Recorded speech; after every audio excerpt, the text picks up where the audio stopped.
ಅವರ ಬದಲಾವಣೆಗಳು ಏನಿದ್ರು ಅವರ ಆಂತರಿಕ ವಿಷಯ. ನಮಗೆ ಅದರಲ್ಲಿ ಹಸ್ತಕ್ಷೇಪ ಇಲ್ಲ, ನಮಗೆ ಸಂಬಂಧ ಇಲ್ಲ.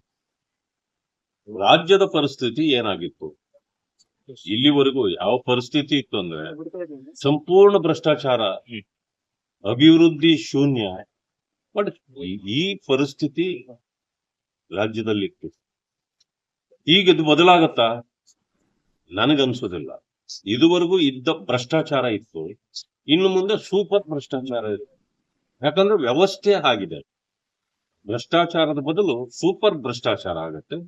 ಆ ಕಾರಣದಿಂದಾಗಿ ರಾಜ್ಯದ ಜನರು ಎಚ್ಚರಿಕೆಯಿಂದಿರಬೇಕು. ವ್ಯಕ್ತಿ ಬದಲಾದ ತಕ್ಷಣ ವ್ಯವಸ್ಥೆ ಬದಲಾಗುತ್ತದೆ ಅನ್ನತಕ್ಕಂಥ ಯಾವುದೇ ಒಂದು ಆಶಾಭಾವನೆ ಯಾರಲ್ಲೂ ಇಲ್ಲ.